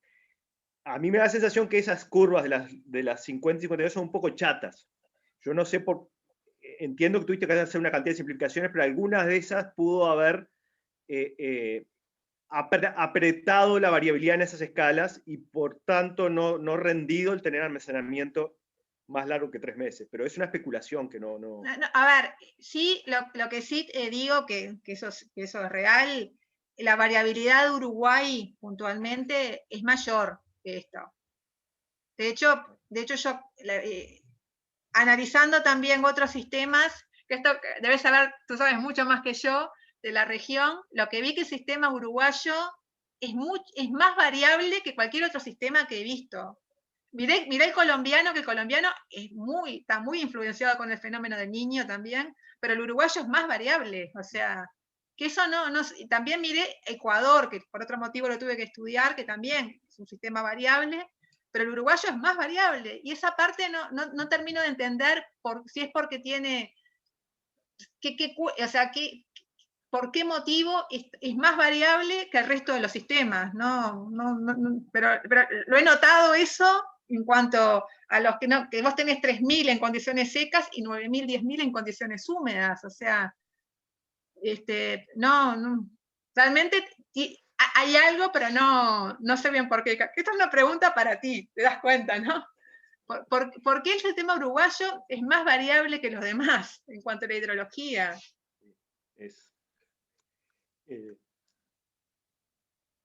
Yo te hago una última pregunta muy abierta, y, porque no llego a poder precisar, pero si tenés algún comentario del análisis de excedencias. Yo estuve mirando las tablas en detalle, tratando de buscar, y no me animo ni siquiera a hacer una pregunta específica, pero si tenés algo que agregar sobre, porque no lo incorporaste en la presentación, que hayas aprendido de las tablas de excedencia, me gustaría que lo compartieras. ¿De cuál? Las tablas de excedencias, del análisis de excedentes. ¿Del análisis de excedentes? Sí, a ver, podía haber puesto alguna cosa, o sea, no hice, la verdad, no hice simulaciones particulares, solamente puse el valor esperado de los excedentes, que pueden estar en 5 o 6%, en algunos casos mayores, pero después, la verdad, no hice un análisis de mirar qué pasa con probabilidad 5, 10, 2, sino que solamente dejé el valor medio. Pero eso no lo hice. O sea, no resimulé de vuelta, pero es un buen punto. Podría agregar algo también, porque está, por lo menos en valor esperado, sí está puesto los excedentes. Ok, felicitaciones de nuevo, le dejo la palabra a Mario. Bueno, gracias. Perfecto, muchas gracias, Rafael. Yo tengo varios comentarios, pero les propongo 3 minutos porque tengo que hacer una escala técnica y volvemos, si no se molesta. Uh-huh.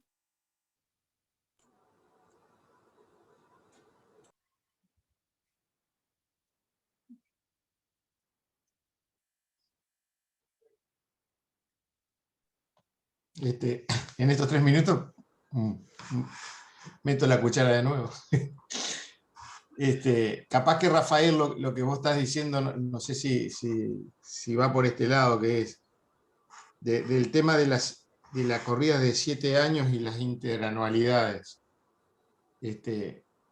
Lo que entiendo es, entre 3 meses y 1 año, aumentar la capacidad de filtrado no se nota, porque ya se filtraron las variabilidades de corto plazo de las energías renovables no convencionales. Si uno pudiera extender, en vez de 1 año, a 5, empezaría a agarrar, a filtrar las variabilidades de la hidráulica, y entonces volvería a verse un valor en el filtrado que de otra manera no se ve. Entonces, me parece que es eso lo que estuvo dando vuelta entre los comentarios de Marcelo y lo tuyo.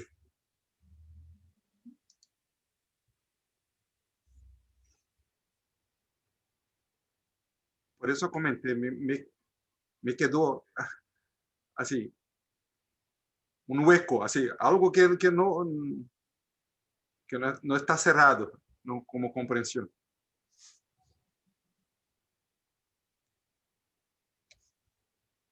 Lorena, Sí. la región sur de Brasil es más o menos como Uruguay. Así, la variación así, es así, de los caudales, en la planta del sur, es una cosa así. Tú sabías que después que hablé contigo, me puse a mirar todo ONS, a mirar todo justo la región sur, y también lo que tú decías, que el comportamiento igual también de la región sur, en cuanto a demanda, está intermedio entre el de Uruguay y el de Centroamérica, que también, que los picos, el diurno y el pico diurno está más alto que el de Uruguay, y como el nocturno. Sí. O sea, me puse a mirar eso. Y luego también me puse a mirar todos los caudales, eso yo lo había visto en otro momento de Brasil, que en algunas partes una no tiene nada que ver, una región a veces no tiene nada que ver con la otra. O sea, me resultó, o sea, re difícil como para ponerlo, porque al final quedaba algo bastante plano, o sea, no, sí. Cuando juntabas todo. Mario, si me permite, solamente un comentario. No sé si pasa un cambio climático, no sé lo que pasa, ¿no? En verdad, por ejemplo, en Brasil, a cada año llueve menos, ¿no? Así que no sé si este tipo de conclusión puede cambiar también a causa de los cambios climáticos, con las bajadas de los promedios de los caudales en el futuro. Porque los cambios que están pasando acá son increíbles.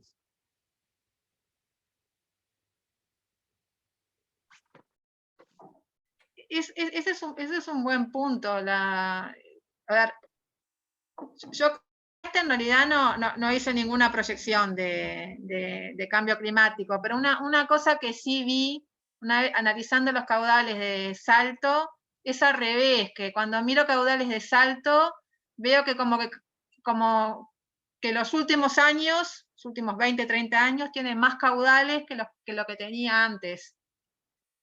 O sea... Se está derritiendo el Brasil. No sé qué es, pero capaz que viene por ese lado. No puede llover menos en todos lados, ¿no?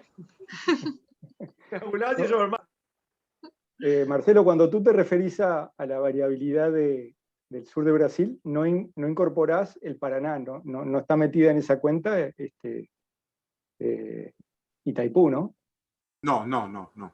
Itaipú es increíble, porque es un fierro, es una cosa, es de filo de agua, como dicen vos, pero es constante, no hay con qué darle. No. Yo hablaba y estamos acá cerquita, ¿no? Estamos todos cerquita, pero es como que es extraterrestre, digamos, ese caudal de agua, ¿no? Sí. Pero lo que llega de Itaipú viene de arriba, ¿no? Sí.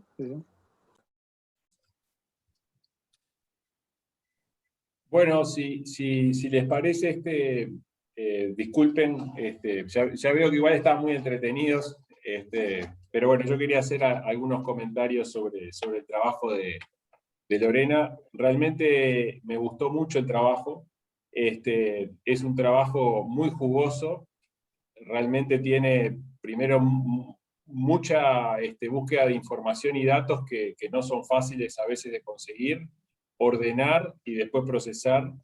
Está claro, digamos, del trabajo, el grado de entendimiento que logró Lorena respecto a la planificación de los sistemas eléctricos del lado de la energía. Realmente la tesis, como decían los otros colegas, está muy bien y muy fácil de leer.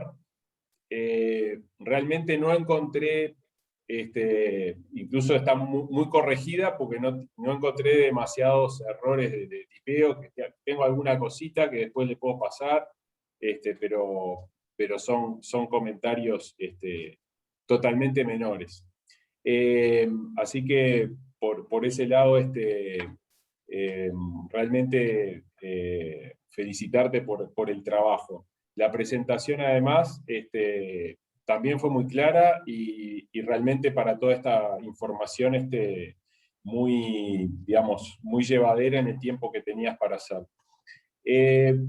Tengo algunos comentarios menores que de pronto creo que estaría bueno aclarar o comentar en la tesis, y después un par de preguntas un poco más conceptuales. Algunas ya, bueno, Rafael hablaba de los costos de falla.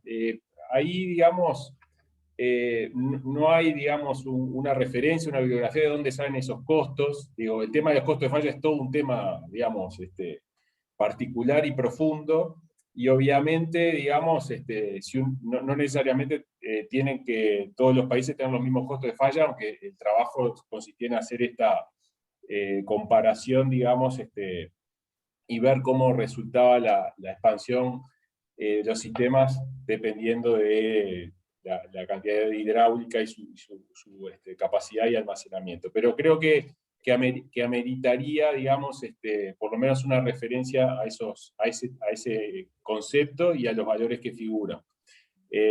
Bueno, lo mismo la tasa de actualización del 10%. Después también Rafael traía el tema, las simulaciones se hacen a 7, 8 años. En realidad, en la introducción habla que los planes de expansión son a 15, 30 años. Bueno, de pronto comentar si había restricciones desde el punto de vista de lo que llevan recursos computacionales, de pronto se podría ver. Respecto a la forma en que están hechos los escenarios, bueno, la zona de Cono Sur tiene precios medios y altos. Eventualmente podría haber un escenario con gas de vaca muerta muy barato de Argentina y podrías entrar en precios bajos. Está bien no considerarlo, pero capaz que está bueno ponerlo como comentario. Básicamente, esos eran los comentarios para que de pronto podría ser interesante hacer alguna anotación en la tesis. Después, la parte más, un poco las dos preguntas que tenía, y sobre todo mirando el mapa final, y esto tiene relación con una pregunta que hizo el profesor Marcelo Price, el tema de, esto está modelado como nodo único, ¿tá? Y bueno, a mí cuando veo un mapa como el que tú presentaste, pienso en flujos entre países, ¿no?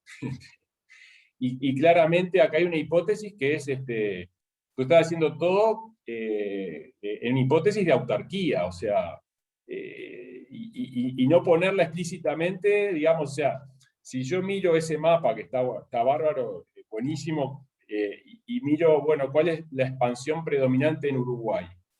Bárbaro, pero si imaginemos el caso hipotético que Argentina desarrollaba gas barato a vaca muerta con la interconexión que tenemos, nos invade con esos precios y capaz que no habría que instalar ninguna eólica en Uruguay. Caso totalmente hipotético, pero me parece importante en las hipótesis decir, bueno, yo estoy considerando este escenario donde estoy mirando las regiones en forma autárquica y no hay flujos entre regiones. Entonces eso me parece que está bueno ponerlo. Y después el otro comentario es que no habla explícitamente en las expansiones, por ejemplo, de las baterías, ¿no? Del almacenamiento con baterías. Explícitamente, pero en realidad está considerado el almacenamiento de horas. Así que bueno, a mí me gustaría que comentaras un poco más sobre estos dos últimos aspectos, cuál es tu parecer sobre el tema de cómo influiría este estudio si uno considerara los nodos, y en particular nodos países, los nodos como países, y bueno, y qué consideraciones, aunque no esté dicho, podrías hacer respecto a la consideración de baterías en la expansión. Bueno, o sea, respecto a los nodos, o sea, es cierto, habría que haber puesto explícitamente que estábamos viendo sistemas aislados y no interconectados. Más bien, por otros estudios que he visto y alguno que he hecho, cuando vos interconectás países, regiones, generalmente la integración de energía renovable no convencional aumenta, o sea, y podés aprovechar mucho mejor recursos desde diferentes lados, o sea, eso por un lado. Acá se optó por hacerlo, la demanda acá no crece, ese es otro punto, la demanda, por lo cual también se tomó 7, 8 años, fue para tema también de tiempo, de simulación, y además la demanda acá, en un momento dijimos de hacerla crecer 2, 3%, y luego dijimos, bueno, acá en realidad lo que queremos ver es como que algo óptimo, entonces la dejamos plana. Entonces ahí decimos, bueno, tampoco cambiaba mucho si ponía más años de simulación o no, o sea, porque también el módulo de inversiones también está mirando los valores residuales que te queda de lo que es la inversión, o sea, se podía haber también variado la tasa, estoy de acuerdo, pero se decidió trabajar con 10, porque además, por otros estudios que he visto y he tenido que hacer en la región, generalmente toman 10 o 12 de tasa. 12 me pareció un poco alto, la verdad, pero bueno, está. Respecto a la interconexión es eso. Creo en realidad que considerar las potencialidades de dos países daría más renovable. O sea, pero bueno, no voy a agregar que eso no se hizo. Respecto a las baterías, En un momento se habló, y después el tema fue, bueno, acá estamos viendo un embalse, al final del día también es una batería, mucho más grande, o sea, y nos pareció que para los niveles que estábamos hablando, todavía estamos muy lejos de ir a las baterías de 200 megas, 300 megawatt hora, 400 megawatt hora. O sea, entonces dijimos, bueno, el embalse es la batería. O sea, después hay un tema que eso sí quedó pendiente, que era muy difícil de hacerlo, era cuantificar cuánto vale un lago.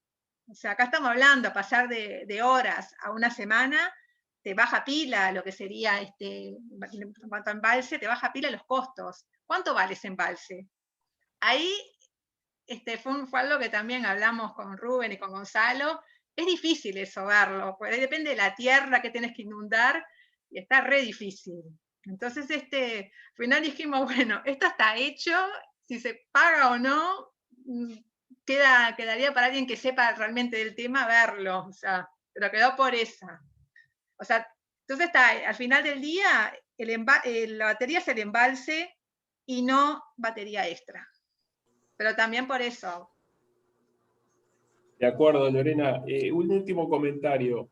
De pronto surgieron, tú mencionaste, está en un parrafito muy, muy chiquito al final de las conclusiones, pero surgieron acá en el desarrollo de esta defensa trabajos futuros, que creo que también, como comentario, estaría bueno que hubiera otro título que fuera de esos trabajos futuros y bueno, porque hay estudios para hacer que obviamente trascienden lo que era el trabajo de tu tesis, porque son estudios en sí mismos, y creo que vale la pena explicitarlos.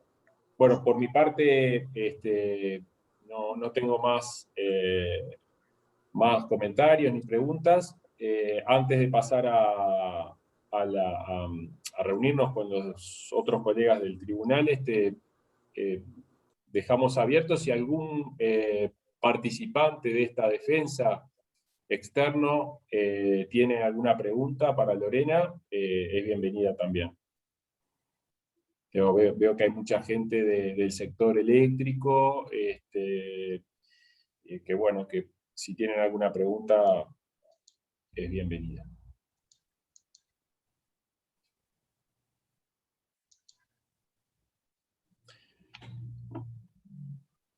Esta es una modalidad no muy común, de que los tribunales en la Universidad de la República son abiertos y todos pueden participar en hacer preguntas. Capaz que no fuiste suficientemente explícito cuando dijiste externo, no nos referimos a Marcelo, es toda la audiencia. Y esto normalmente hubiese sido lindo y se pierde toda la gracia hacerlo en modalidad virtual, ¿no? Lo que es hacerlo en un anfiteatro con presencia de público, y que cuando se hacen las preguntas se sabe de qué se está preguntando, es complicado. Pero bueno, hacemos lo que podemos. Gracias, Gonzalo, por la aclaración. Si no hay preguntas de la audiencia. Quizá voy a hacer una pregunta para que en realidad Lorena lo aclare.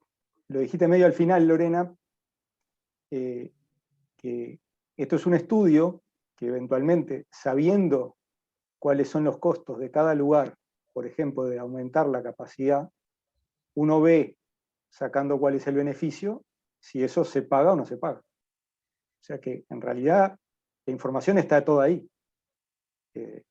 Como también está la información de cuántos millones de dólares se ahorra en anualidad, y eso multiplicado en el tiempo, de pasar a un sistema térmico a un sistema, digamos, que tenga renovables. Los números están ahí, y esto es, y lo reafirmo, lo que dijiste al principio, que es absolutamente escalable, ¿no?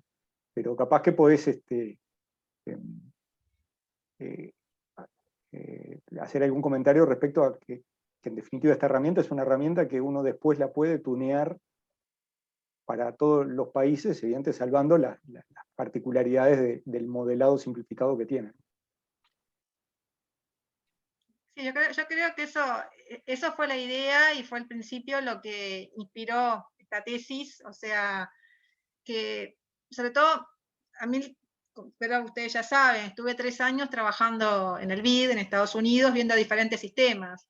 Entonces, se daba mucho que decía, Uruguay hizo esto, Y otros países que no tienen nada que ver, quieren que tenga que hacer lo mismo que Uruguay, o que otro país, porque en Chile la solar cuesta esto, porque a mí me cuesta esto otro, o sea, y hay también muchos países de la región que no tienen ni un equipo de planificación sólido, ni tienen instituciones tampoco sólidas, que son generalmente los que venían con esos temas, o sea, entonces me pareció que era bueno tener algún tipo de herramienta rápida o de ayuda para ver, bueno, yo estoy parado acá, ¿qué es lo que más me sirve? O sea, la experiencia de Uruguay con la eólica, que para nosotros fue excelente, pero es excelente también en Centroamérica, o es por características de Uruguay. O sea, fue más bien pensando por ese lado, sobre decir, bueno, bárbaro, para mí es excelente esto, pero lo que es acá en Uruguay, ¿es replicable en Chile? ¿Es replicable en Costa Rica? O sea, esa fue por un lado lo que estuvo atrás de la tesis, y también entender un poquitito más que eso fue la verdad, fue lo que más me gustó, fue ver más en detalle cómo es la eólica, cómo son los recursos, pero sobre todo la eólica fue lo que me dejó más impactada en el resto de los países, o sea, y cómo varían también, cómo también, otra cosa que la hidroeléctrica en Uruguay, analicé sobre todo Colombia y El Salvador, que tenía mucha información de muchos años, cómo la variabilidad de Uruguay es mayor que la de esos países y otros países que he visto, o sea, que un día le voy a preguntar a Rafael que me explique bien por qué se da el fenómeno en Uruguay de tener una variabilidad tan salvaje que los demás países tienen, pero ¿por qué Uruguay es tanto? O sea, me dio para ver una cantidad de escenarios y países y situaciones que vi que son replicables en algunos casos, o sea, y en otros casos no tanto, o sea, que eso fue lo que más me gustó de esta tesis, y bueno, y también deja abierta una cantidad de cosas. Me sorprendió mucho, que lo hablé contigo y con Rubén, lo de pasar de 3 meses a 1 año, el poco beneficio que tenía, que eso me dejó, wow, o sea, esperaba otra cosa, y bueno, está, la verdad, me encantó.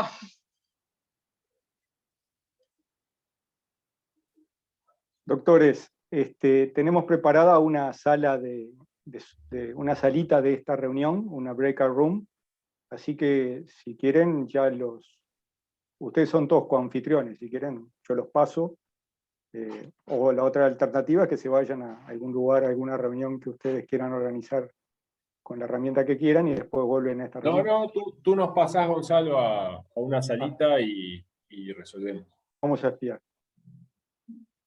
A ver si le invoco. ¿Cómo es esto? Más sección de grupos.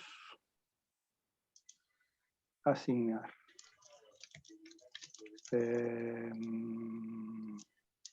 Price, Rafael Terra y Mario Viñolo. Y con Embalse, ¿qué tan real es esa expansión? O sea, ¿o qué se precisa? Pero es otro tipo de estudio. Lorena, pero bueno, tenemos que conectar todo en Latinoamérica. Ahora hay que agarrar esos 3 nodos y los conectás. Y hacemos una simulación de intercambio entre los nodos. Bueno, acá vuelve el tribunal. Ya, otra vez, otra tesis más entonces. Ahí es para divertirse. Bueno, estimados, el tribunal estuvo deliberando, comentando sobre el trabajo de Lorena, la presentación, el intercambio que tuvimos con comentarios, preguntas, y voy a pasar a leer el acta que confeccionamos aprobando el trabajo de tesis. Entonces, los miembros del tribunal hacen constar que en el día de la fecha ha sido aprobada la defensa de la tesis de maestría en Ingeniería de la Energía titulada planificación de largo plazo y caracterización de sistemas eléctricos en América Latina en base a sus recursos, la resolución del tribunal se fundamenta en los puntos detallados a continuación. El documento de tesis es claro y muy bien estructurado, muestra un entendimiento profundo sobre la planificación de los sistemas eléctricos, se destaca el esfuerzo en la recopilación de información real sobre los sistemas de los países simulados y su modelado, realizando las simplificaciones necesarias con criterios razonables para una ejecución realizable. La presentación fue muy clara y sólida, mostrando dominio en el tema estudiado, respondiendo con mucha solvencia a las preguntas del tribunal. Se destaca el aporte de este trabajo en el área específica de la planificación de los sistemas eléctricos, abriendo a su vez varias líneas de profundización. Así que, sin más, felicitamos a Lorena por este trabajo. Propongo un aplauso virtual, porque no podemos vernos. Gracias. Y bueno, si alguno de los miembros del tribunal